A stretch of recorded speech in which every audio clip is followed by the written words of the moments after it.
Ayan guys, oh, naikabit ko na yung ano, yung wall clock na binili namin sa ano, Our home sa San Fernando.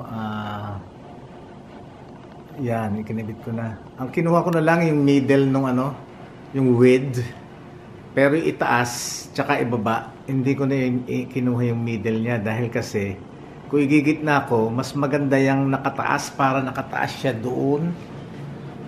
Nakataas siya doon, nakapaganon.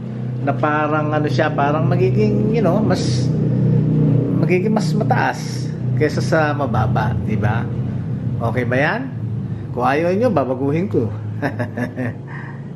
Tama na yan kasi kung mababa, para pag nasa maupo ka dito na anggulo, pwedeng matakpan yung view mo ng TV. Kaya kailangan mataas siya ng konti. Kaya nga, kaya tinaas ko na lang. Ang right and left lang na yun, ang space ang kailangan. Siniguro ko yun. Okay guys. Ako pa. Thank you.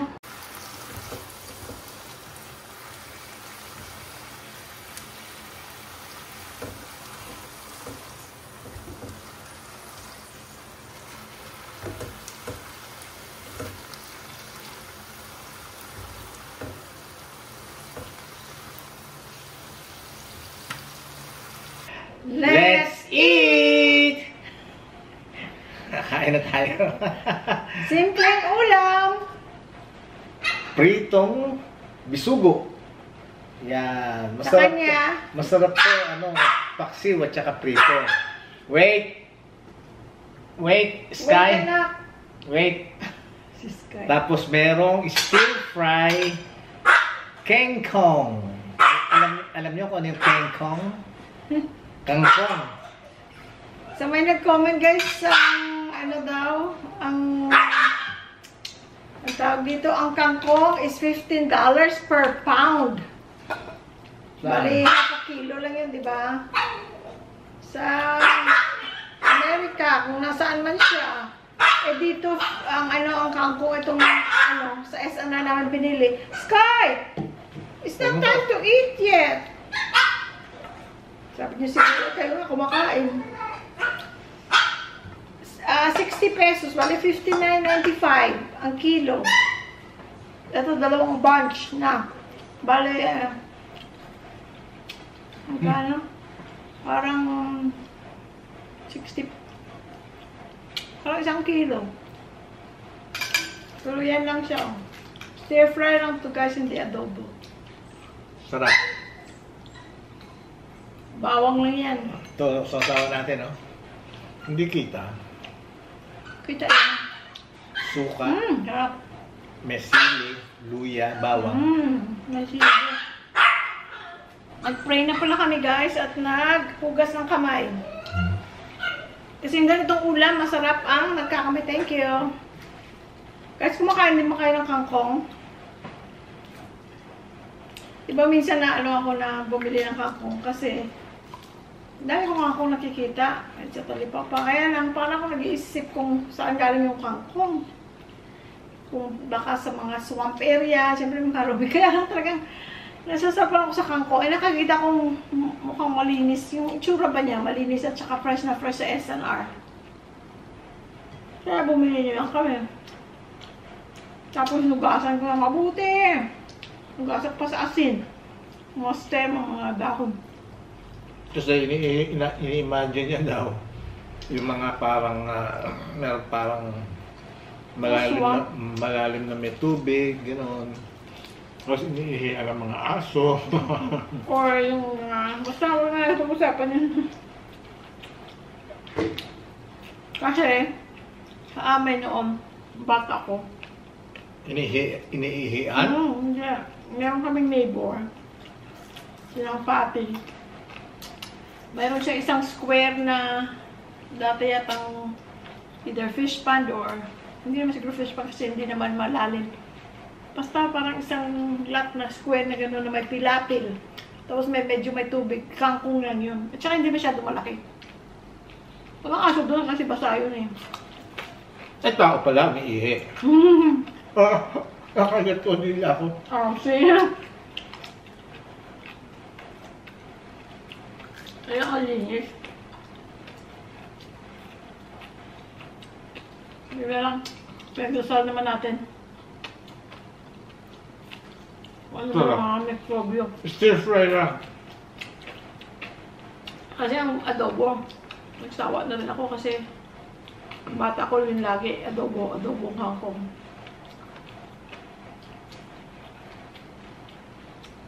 Sarap. Ang tinik ha.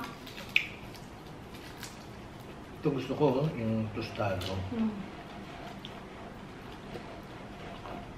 Guys, napanood nyo na yung yung video ng frequently asked questions na naka-upload na. Yun ang timer ko, guys, para sa alarm ni Sky. Para sa pagbabad ng pagkain. 7 p.m. Napakain ko ng kanin sa niluto kong isda.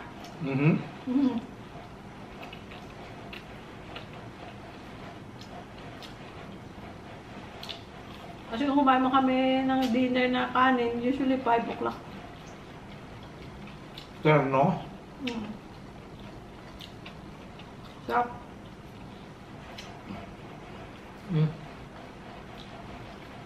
Anong gusto mo? Kanin? Ito. Masarap nito. Lagyan mo ng giniling. Pero ito ba lang sahog yan? Di na, ito lang. Ha? Huwag mo na nagang giniling. Ayun. Alam niyo ba guys, nung bago kami mag-asawa, si Luluboy Boy, nalaman ko hindi pala kumakain ng kangkong. Kasi daw sa kanila, ang kangkong, pinapakain lang sa baboy. Ninatadtad para sa baboy. Sa amin din. Yung kaning, ano tawag yun? Tangkay. Ano tawag yun? Kaning, pa sa baboy, kinakain ng baboy. Kaning baboy. Kaning baboy. Lalagyan ng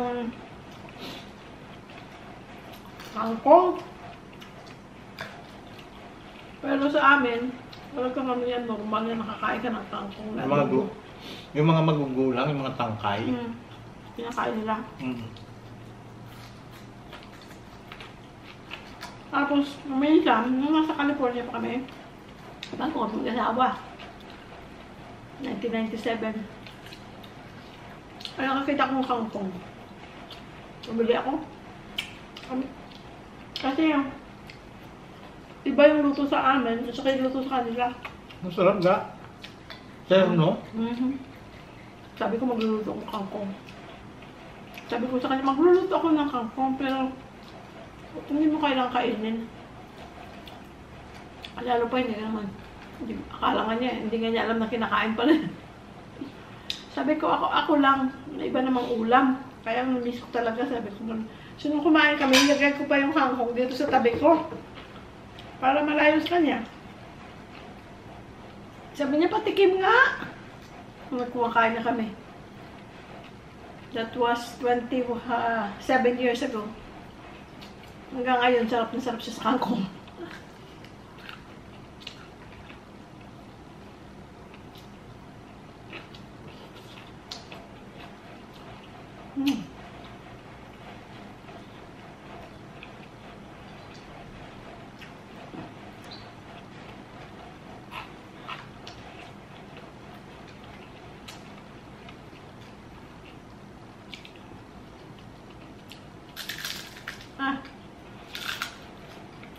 Sa kasi sa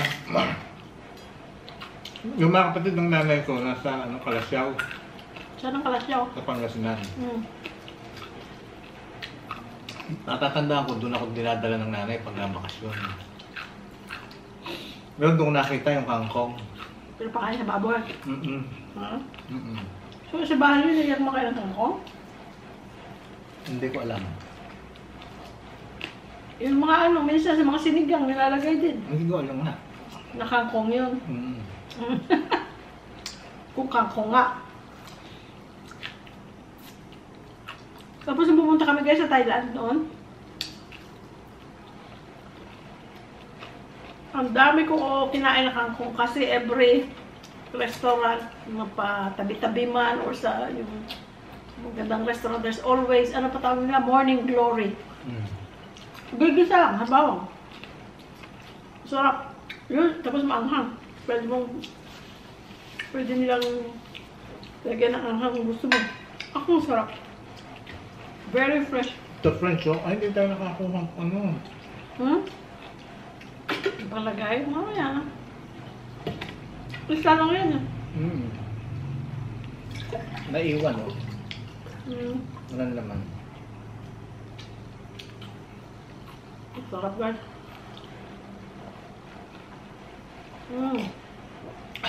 Buko. Sarap. Hmm? Masarap. Hmm? Thank you.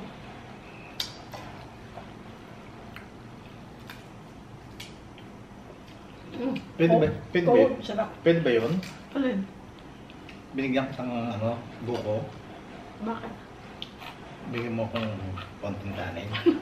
Nakipag-barter.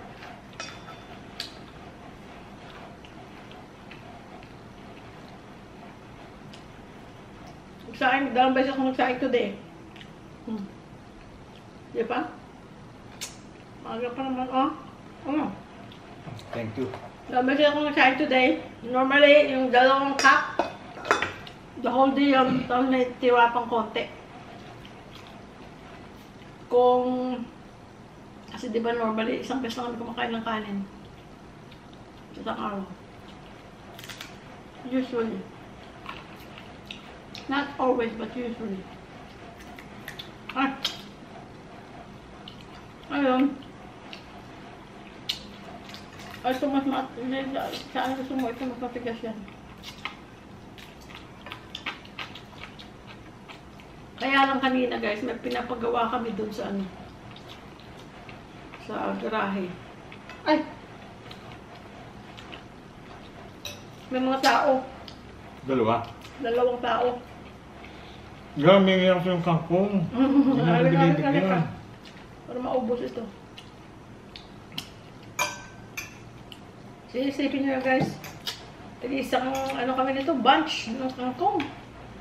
Kasi ubos na Yung tangkay sinasama ko, yung murang part. So may dalawang tao kanina na nagtatrabaho. Tapos, pinakain namin bago sila, malis. Manok. Tsaka, yog. Tapos may frozen kaming siomay. Pinirito ko. Gusto mo.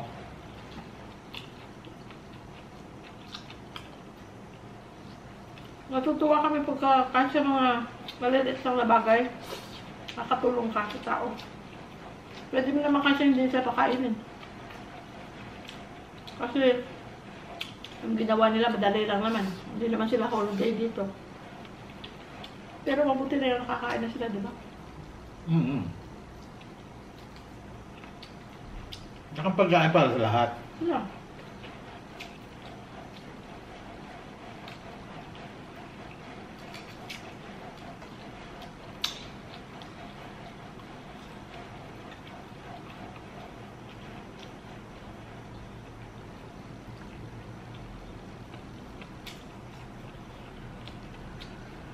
Kain na kayo guys? Makain na ba kayo? Ang banggit mo yung ano, bago tayo mag-asawa? Alin? Yung tungkol sa kangkong? Kaya ayun nga. Hindi. Hindi niya yata, hindi mo narinig. Hindi, may nagtanong kasi sa'yo eh. Na? May nagtanong kasi sa'yo Na? kung paano tayo nagkakilala. Oo.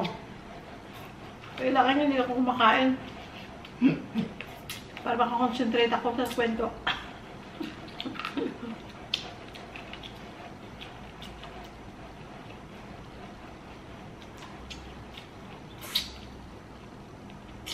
Guys, panoorin niyo yung video na answering frequently asked questions. Kasi baka may tanong kayo na hindi ko nasasagot sa comment, nandun. Part 1, part 2, yung part 2 mamaya ko yan na-upload. Kasi masyadong mahaba. 2 oras worth.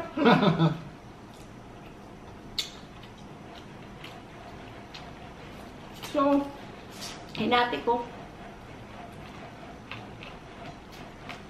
Kasi, Hindi namin din ma-answer every question. Pwede pala tayo mag-live ng gano'n, ano? Yan nga, sabi natin magla-live tayo. Time Hindi, mo may ba? mga... Ito ah. May mga nag-request din kasi mag-live daw tayo. Ano ito? Ulo, yun ko. Wala naman laman eh. Matigas. Excuse. Para mas tamang ko tayo yung live, no? Kasi guys, hindi namin iniisip ang iba na madali lang, ano, ang dali lang naman ang question ko eh. Hindi nyo masagot. Hindi siya ganun.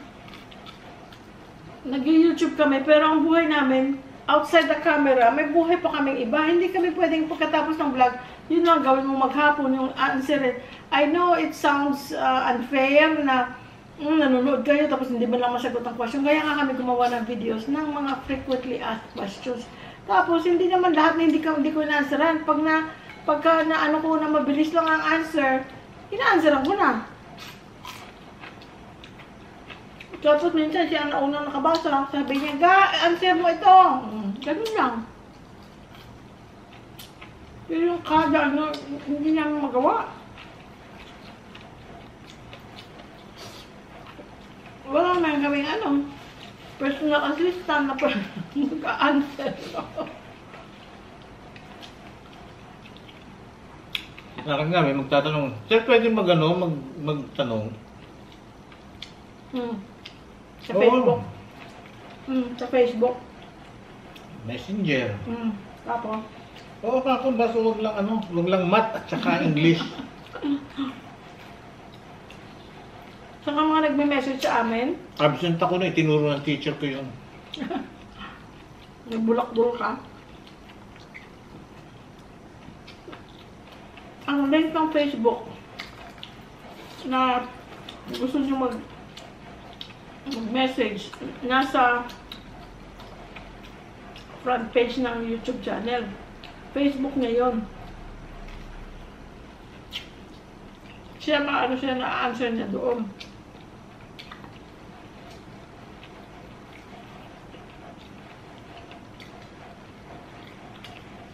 Kapag minsan, yung mga bagay na isip niya, mas ma-answer ko better, papakita niya sa akin yung message, tapos sabihin ko kung ano ang side ko na i-answer. Yun lang.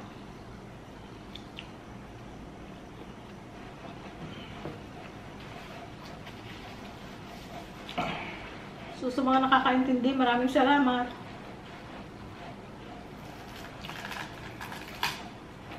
Minsan ang mga bagay mahirap intindihin, di ba? Merong mga bagay na mahirap intindihin.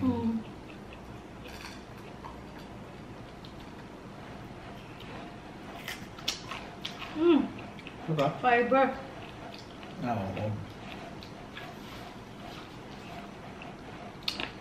Hindi kayo guys kumakain ng kangkong? Try nyo. Gahan nyo ng gisa yung tangkay. Yung stem. Kasi medyo matigas yung kasa. Pero siguro mula dun sa dulo, sinukuha ko lang mga 2, sometimes 3 na ganun kahaba. Kasi yung the rest matigas na yun. Ito na! Story time! Kaintuhan? Kaintuhan! Oh my gosh! Oh. May langaw na nakapasok dahil nag-prito ko isda. Binuksan ko yung bintana doon sa may screen. Nandun sila lahat sa screen. Nag-aabang. Sa labas ng bahay, ganyan. Pero minsan nakakahanap sila ng maliliit na butas kung saan na sila lumadaan. Di ba? Ang bright nila. Ang mga langaw. Kasi talagang maamoy nila pag naamoy nila isda. Talagang they try na pumasok. Naku, hindi pa inubos. Naku, nagdilaan ko. Okay ba to? Ha? Okay lang sa'yo? Eh, paano yan?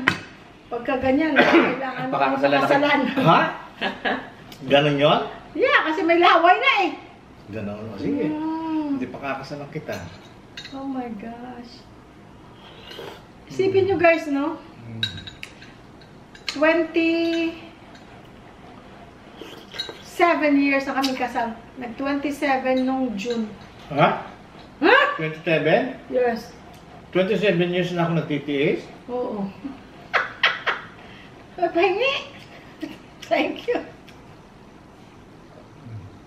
Mm. Hold on, hold on. Hold on. 27 na pala ako magtitiis. Kung Okay. ano kumain ko muna laman. Mamaya na, kwento ako. Habang inspired na magkwento. Teka. So guys, dumating ako ng Amerika 1994. Galing ng Pilipinas as a working visa H1A. Ako pumasok ng Amerika. Kaya mo na ito? Yan mo na. Ano to? Gagawin natin ito. Bukas. Kailanganin. Bukas. So anyway guys, 1994 ako dumating ng Amerika. Wala akong kakilala, may kakilala ako sa California, pero wala akong paryente, wala akong relative. Yung closest na relative ko, nasa Florida. So, yung tita ko na yon, hello tita baby, kung nanonood ka. Pinadaan niya muna ako sa Florida. Hi, tita. Pinadaan niya muna ako sa Florida kasi sabi niya, once na nag-start ka na magtrabaho, mahirap na mag-travel or gumala. Lalo pa bagong salta ka lang, hindi ka pwede wala ka pang vacation, mag-iipon ka pa ng hours for vacation. Mahirap pag-travel. So, before ka mag-start ng trabaho mo, so doon ako sa Florida ng a week or so. On the other hand, hindi ko alam, anong sabi mo nung nasa Florida ka that time? Florida ka? Ikaw, di ba nasa Florida ka? Parang the same time na nandun ako, pero hindi tayo magkakilala. Di ba? Di ba? Epcot Center? Oh, yes. So, habang nasa Florida ako for a week, siya pala, nasa Florida din around that time. Pero siyempre, hindi kami magkakilala. At saka sa California siya nakatira. Ako naman, from LA, at Florida ako. Pero, hindi muna ako nag-stay sa, parang layover yung LA ko. So, anyway, so hindi pa meant na magka-meet. Mag-meet. Before all this, ang plano for me may lolo ako na bali kapatid ng lola ko, meron silang relative din sa Chicago na parang agency. So that time umuwi sila ng Pilipinas, nag-interview. So syempre in-interview ako sa isang hotel, pero parang na lang yun, parang formalidad.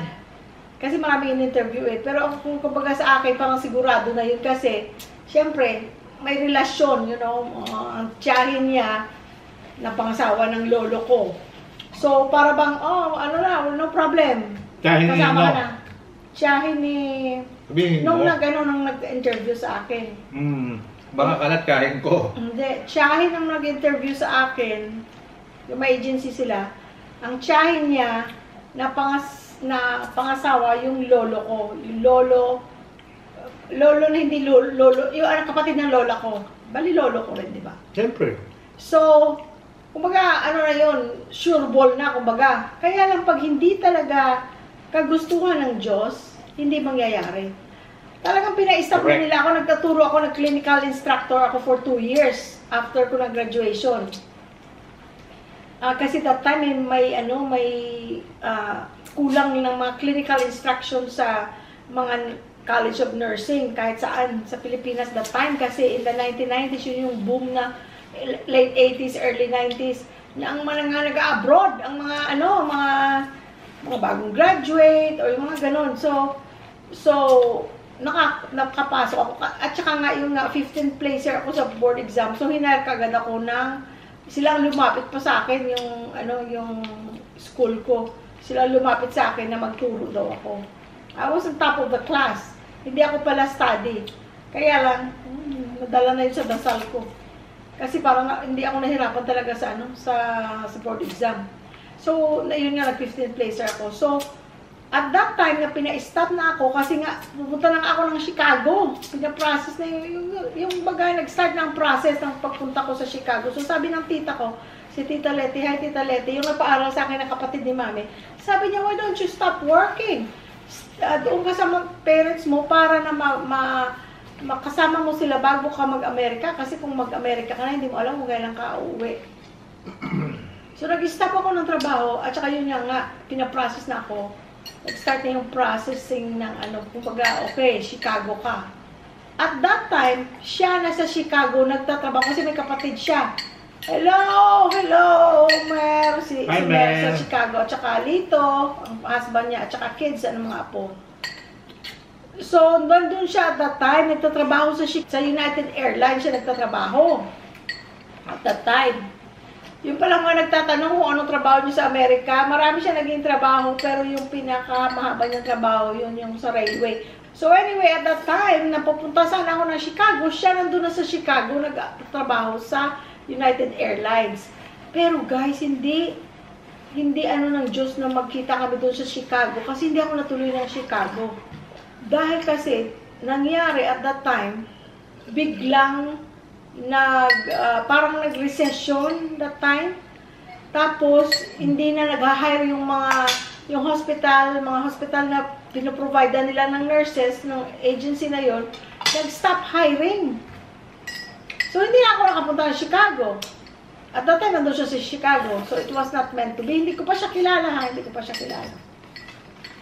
So, nung na after a while, yun nga, nagkwento ko na rin yung paano ko napunta ng Amerika. Yung sister-in-law ko naman, yung nanay niya, si Nanay Merlin, hello Nay! At saka yung friend niya, si Uncle Charles, sila naman nagtulong sa akin, naghanap sila ng petitioner para makakuha ko ng working visa papuntang Amerika. So anyway, nandun na tayo sa Amerika kasi ibang kwento yun yung paano ako napunta ng Amerika. Ha? Saka nandun na yung sa isang... At saka sa isang vlog. Balang araw ulitin natin kung marami na namang nagtatanong kung paano ako napunta ng Amerika. So anyway, nasa Amerika na ako. So di ba guys, na-mention ko doon sa frequently asked questions na pag-RN ka dati iba na ngayon, iba na proseso ngayon. Pero in the 1990s, 1994 yon, when you go to America as a nurse, on an H-1A visa, skilled worker, you have 6 months to take the board exam and pass it. Kailangan mo ma-pass. Pag hindi, you have to go home. You will be deported kung hindi ka uuwi ng voluntarily. So yun nga, inantay ko na almost matapos ang 6 months para masulit ko yung 6 months. Sabi ko, pag hindi gusto ng Diyos na na magpumasa ako, at least nakatrabaho ko ng 6 months, nakapag-ipon ako ng pera. Pero, on my first take sa awa ng Diyos, pumasa naman ako. Eto na ngayon. Habang nagre-review ako that time para sa board exam, NCLEX ang tawag, yung 6 months na yon, yung isang tsuhin na tsahin ng sister-in-law ko ngayon, si Tay Ferolin, meron silang Asian store. Ito na. Sabi ng may-ari, sabi niya, Day, gusto mo ano pangalan? Tabi mo. Si Uncle Paul. Meron siyang Asian store, Filipino store. So, yung parang groceries na maliit, tapos may ibang isda, magpapaprito ka ng isda, meron din, uso pa dati, di ba, VHS, merong rental ng VHS, yung mga mga Tagalog movies. So, maliit na grocery store, sa likod may mga tindang isda, magpapaprito ka. Tapos ang katabi nun, Filipino restaurant, yung Manilenyo. Hanggang ngayon, bukas pa yun, pero yung anak na yata may-ari. So, anyway, sabi ng may-ari ng Filipino store, nakalimutan ko yung pangalan pala. Ano pangalan ng dati? Ni Filipino store? Filipino store. I forgot. Yung Kepol? Hindi ko matandaan. Hindi ko rin matandaan. Inland something? Inland yata. Inland? Asian store? I can't remember. Basta nasa corner ng Tipicano at Redlands Boulevard. Tipicano ba? Yeah, Tipicano. So, anyway, nandun sabi niya, Day, wala akong ngayon, cashier. Habang nagre-review ka, pwede ka na mag-review habang nagbabantay ka ng tindahan para Kasi most of the time, nandiyan naman ako. Kaya lang minsan lalabas ako sa tindahan. Gusto ko may maiwan sa tindahan. Pero most of the time, nandun siya. Tapos, nagkahera-kahera ako doon. Habang Babasa ng review. nagbabasa ako ng reviewer para sa board exam. Tapos, sabi ko, ang... Teka, tapon na natin to? Kainin mo. Ayoko na, tapon na Sige, natin. pwede rin. Alanganin eh. Sige. Tatago na naman natin, hindi naman kakain. Ayun o. Sige, sige na. So, nag-review ako habang nagbabatay ako ng grocery store. Tinuruan pa kung maganyan-ganyan yung ano ba yun? Register. Cash register kasi hindi ako marunong.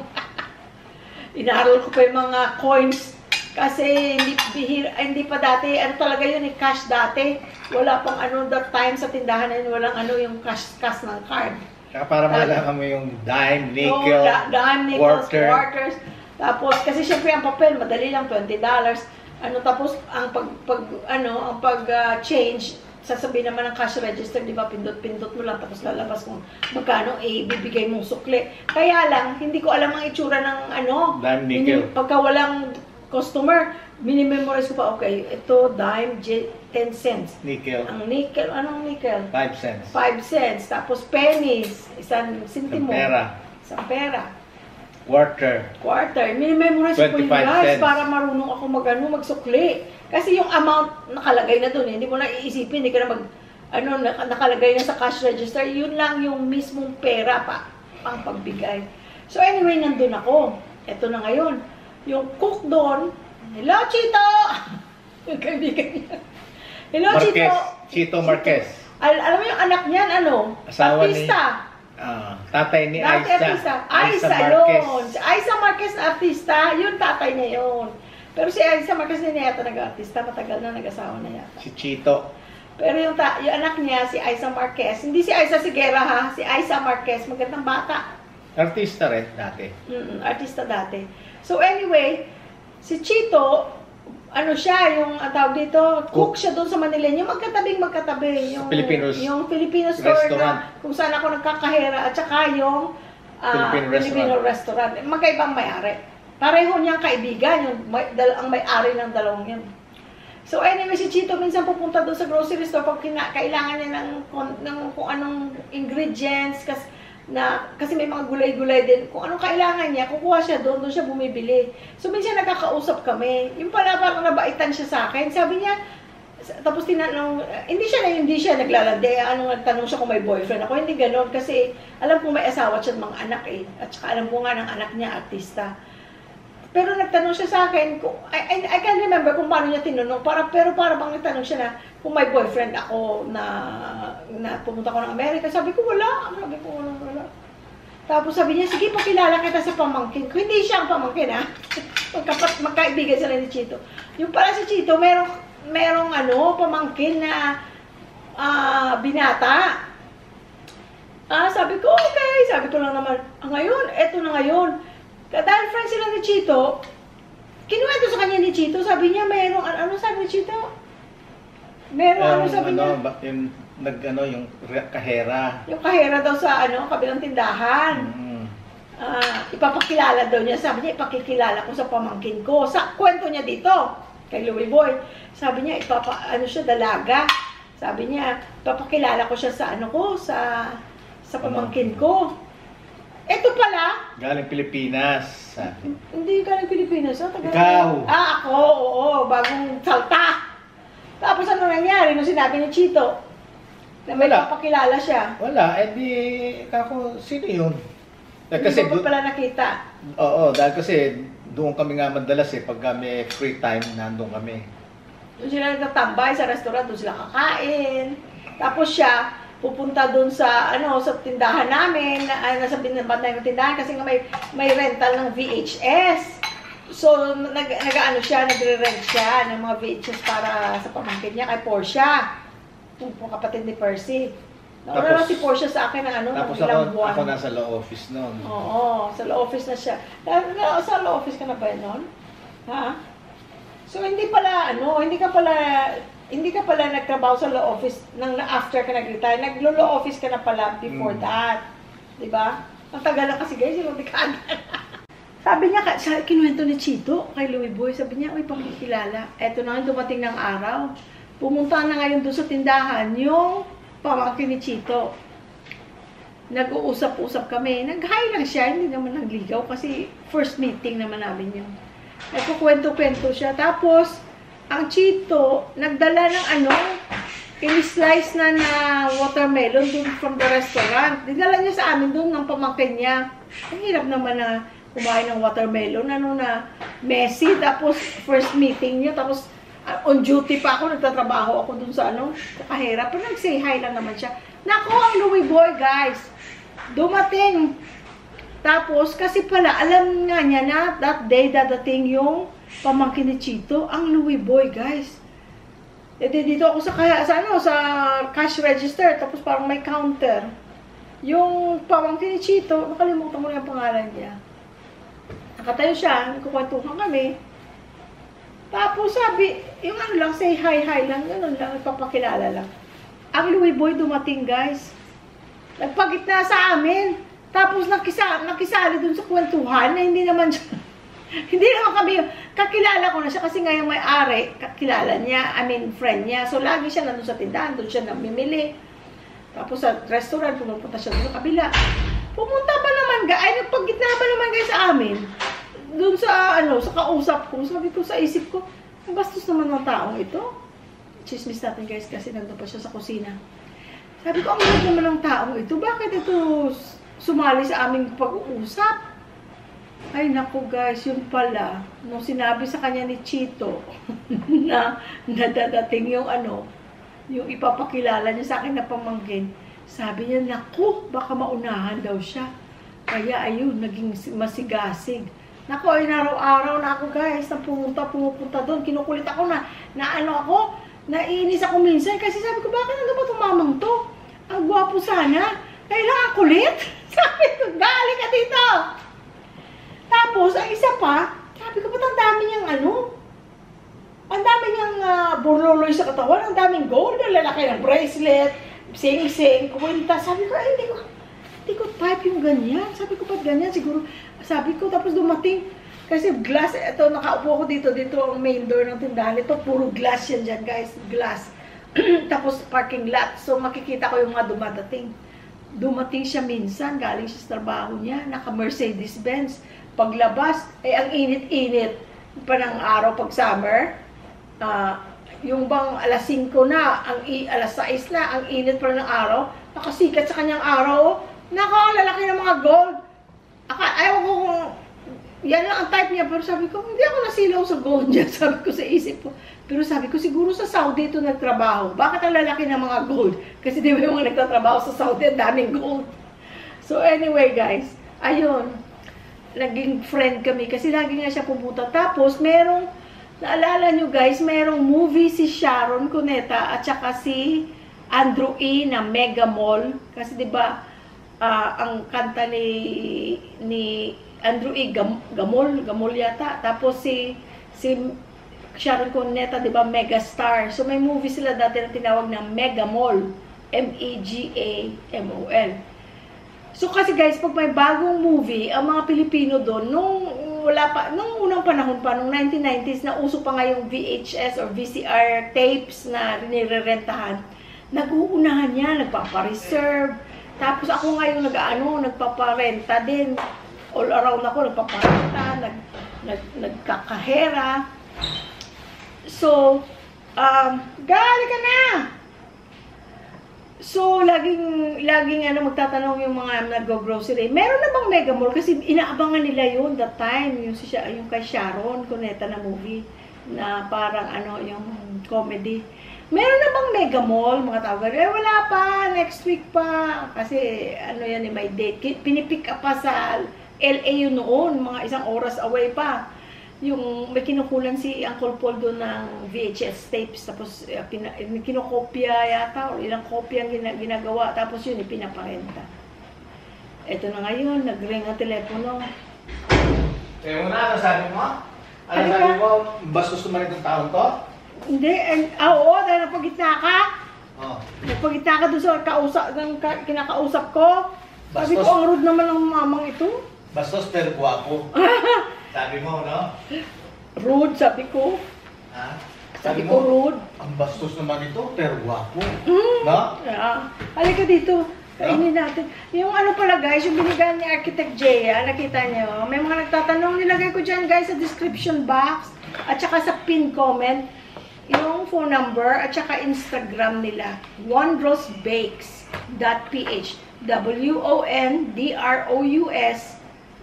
bakes, BAKES.ph sa Instagram. Ang phone number, mga hindi ko makikita, 0906-237-2120. 0906-237-2120. Sinare namin guys, hindi kami kahit gaanong kasarap. It was too much for just the both of us. Pero sinabi naman namin sa kanila na i-share namin. So binigyan namin ang aming mabait na neighbor kasi lagi nila kami binibigyan. Si Reynan at saka si Mariel. Hi Reynan! Hi Mariel! Ito gusto ko. Ano ba yung teka muna? Ano ba kinain natin kahapon? Ito kinain ko kagabi. Oh, sige mo, kumain ka ako. Hindi, sabi ko siya, hati tayo lagi eh. Yung kagabi habang nag-i-edit ako. Nag-i-edit ba naman ako ng video na ito? Naglaway ako. Kumain ako, ikaw nandun ka nanonood. Hindi na kita binother. You know why? What did you eat yesterday, last night? Ano yung hiningi mo sa akin habang naupo ka doon nanood ka ng TV? Oatmeal, kamote? No, isang gabi yun. Ano Yung ba? inubos mo. Inubos mo ang laman, wala na. Binigay ko sa'yo yung dahol lalagyan. Ano? Ano? Ayoko, naiiyak ako. Ano nga yung kinain mo? Ayoko, ano nga sabihin, nakakahiya. Mga siya isang ube ice cream. Kaya dito ako nakaupo. Kagabi. Usually pag nag-i-edit ako, nandun ako sa sa kwarto. Pero kagabi, dito ako nag-i-edit. Minsan dito rin ako nag-i-edit. So, nandun siya. Kakakaubos niya na ng ube ice cream. Kumain ako nito. Hindi ko na siya inalok. Dahil kasi ayoko siyang matempt. So, ito yung sayo-sayo yan. Ito yung kinain ko babies ko. Ano lasa? Sarap. Yan? Oo, pero hindi siya masyado matamis. Ngayon, ano kakainin? Ito gusto ko. Ay, bahala kung anong kakainin mo. Ito na lang, Sayo yan, sayo yan. Ito sa akin. Ayan. Bakit 5 sa'yo? Yung 5. 4 sa'yo, 3 sa akin. Yan. Ito masarap ba? Ito kinain mo? Oo. Pero ito kakainin ko ngayon, chocolate. Ano siya, firm? Oo. Siksik siya guys, siksik. O, tuloy mo na si Bastos, pero guwapo. Sabi mo, di ba? So, eto na guys, nagre-ring ang phone. Alam mo ba guys, sa isang araw, habang nasa opisina siya tawag, kasi wala pa dating mga cellphone, hindi pa uso nun eh. Wala pang mga text. Landline lang. Tumatawag pa naman sa akin guys, ilang beses sa isang araw. Hello. Alam ko na ang boses niya. Meron na bang Mega Mall? Sabi ko, nung una, syempre kailangan I have to be courteous, di ba? Kasi trabahante ako doon eh. Sabi ko, sorry po, wala pa po. Hindi pa ako masyadong magtagalog. Sorry, wala pa po. Kailan? Next week. Okay. Sinabi ko na yun next week. In an hour or so, magre-ring na naman ang phone. Meron na bang Mega Mall? Sabi ko, ikaw ba yung tumawag kanina? Sabi ko, next week pa. Hanggang huli. Sabi ko, teka, iba na to. Bakit siya tutawag ng tawag? Tapos maya-maya tatawag na naman siya. Sa isang araw, makailang tawag siya. Hello? Nung minsan, nainis ako. Sabi ko, ilang beses ka nang tumawag? Sabi ko, next week pa, wala pa. Hindi ko na sasagutin next time pag tumawag ka. Sabi ko gano'n. Si Uncle Paul, yung may-ari ng tindahan, Day, sino yan? Sabi ni Uncle Paul. Akala niya, nagsusuplad ako sa customer niya. Day, sino yan? Ewan ko ba, Uncle Paul, yung friend mo yan. Sinong friend? Sabi ko yung pumupunta dito, ayun, naka-Mercedes-Benz. Sabi ko, laging tumatawag. Hindi ko sinabi yan na makakaya yun. Sabi niya, hindi ko pa alam pangalan niya. Sabi ni Uncle Paul, sinong friend? Yung friend mo na pumupunta dyan lagi, yung naka-Mercedes-Benz, yung maraming gold. Sabi ko, gano'n.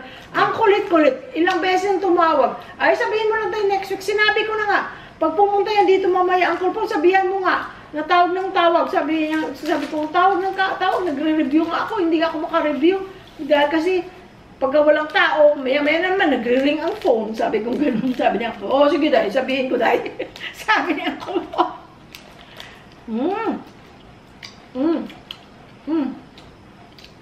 Ay, sarap.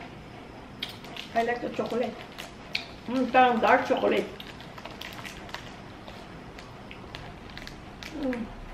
Ayun yun. So, ayun guys, dahil sa Mega Mall, hanggang sa nung minsan, doon kami nakamit sa isang Filipino store. Eto pa ngayon, meron pa siyang isang style guys. Style niya bulok. So, minsan, hapon na sila ipupunta doon yung parang after work. Nagpupuntahan yung mga Pilipino doon. Parang naging tambayan ng mga Pilipino kasi may restaurant, may grocery. So, bago ka umuwi, bili ka na ng grocery mo. Eto na naman ngayon si Mega Mall. Mega Mall, tawag ko dito dati.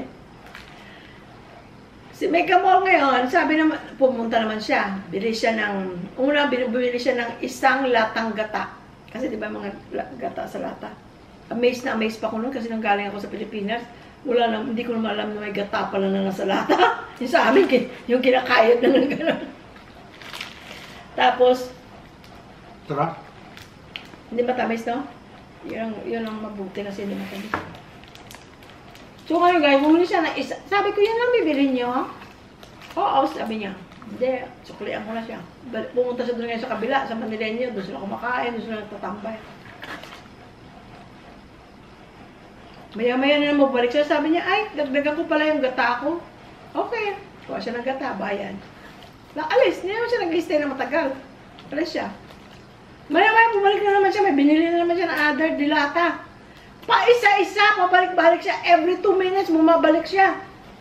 Sabi ko, bakit ka bumabalik? Ang gastos mo sa plastic bag. Sabi ko. Parang hindi natang ano. Kasi yung, di ba, lagay ko yung isang gata, lagay sa plastic bag. Lagay sa plastic. Sabi ko, bakit pa isa-isa kapag bumili? Sabi ko, magastos ka sa plastic bag. Sabi ko, kaya. Parang hindi natang gusto kitang makita. Tapos, later on, yung pala sinabi niya, sabi niya, para na hindi halata. Pero napaka-obvious naman. Ayun, ngayon.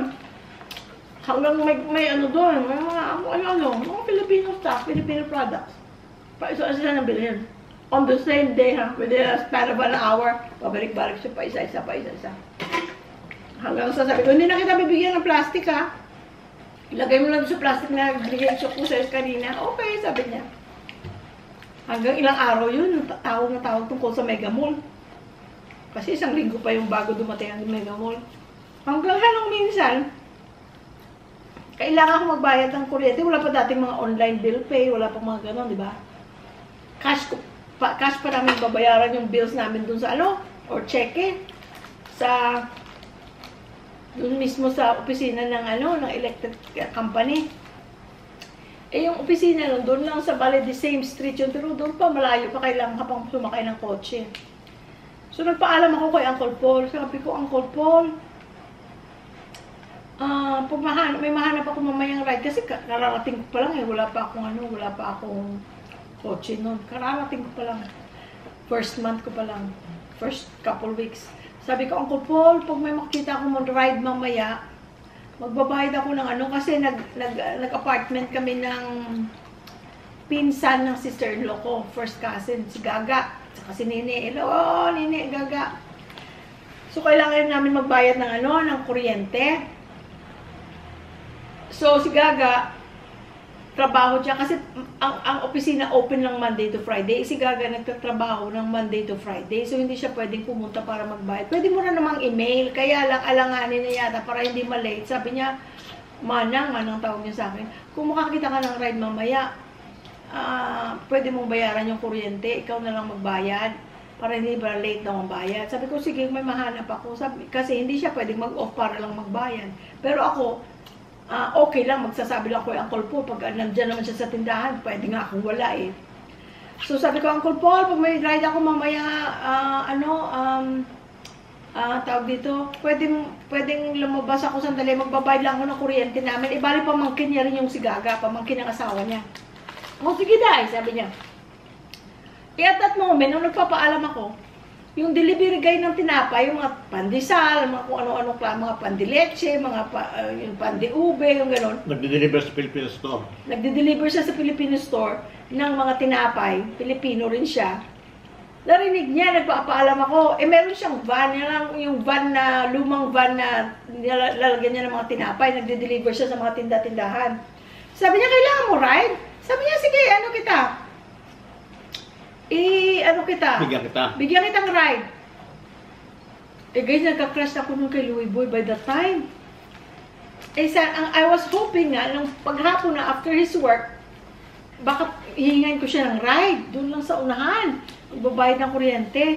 So, yun guys, nakaluksot ako na hindi ako sasakay doon sa delivery guy. Kasi ayaw ko nga sumakay doon sa kanya. Kasi I was hoping nga sa kanya ako sasakay.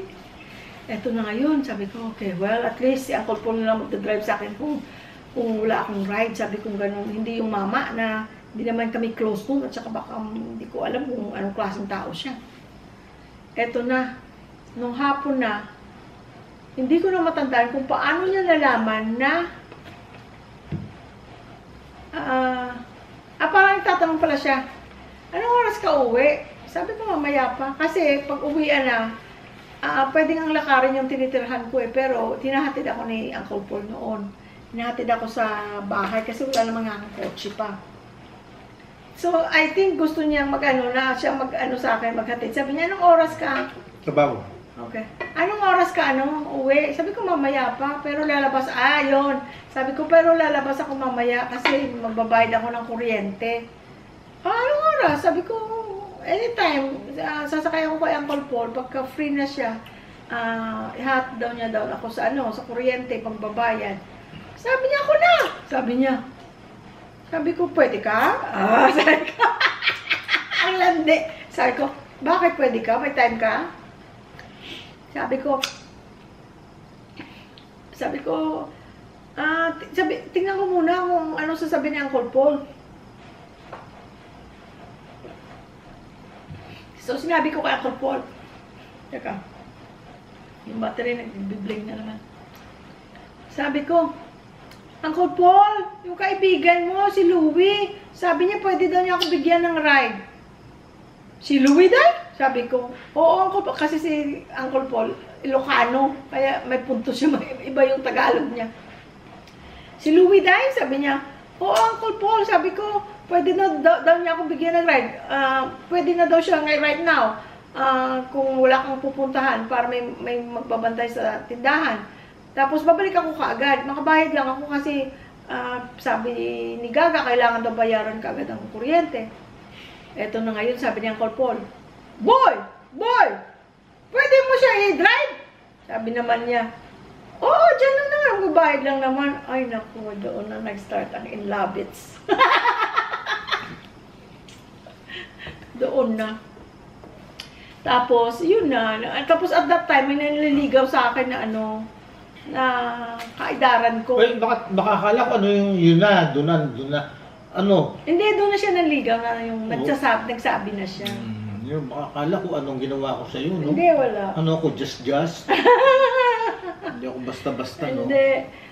May nanliligaw sa akin that time. Kakabago ko pala sa Amerikano, may nanliligaw ko sa akin. Pero yun, karelihiyon ko pa yun. Mabait. Mabait. Hindi ako makakain. Tapos nagsasalita. Gusto ko i-enjoy mamaya na. Tapos, doon na kami naging parang magkakaibigan na kami na parang ang feeling ko, parang may kakampi ba na kasi wala nga akong kuryente doon. Wala akong relative, walang family. Kasi malayo nasa ibang state. So, ang feeling ko, parang akong may kakampi. Ang feeling ko, parang Kilig. Kilig. Siyempre. Pero, yung bang feeling mo na, okay, parang may sasandalan, parang feeling ko parang may tatakbuhan ako kung kailangan. Yun ang feeling ko noon. Tapos ito ngayon guys, ang part 2. Di ba malaki ang agwat namin sa edad namin? Is 18 and a half years. Paano ko nalaman? Dahil kasi nga he looks young. At the time na 26 ako,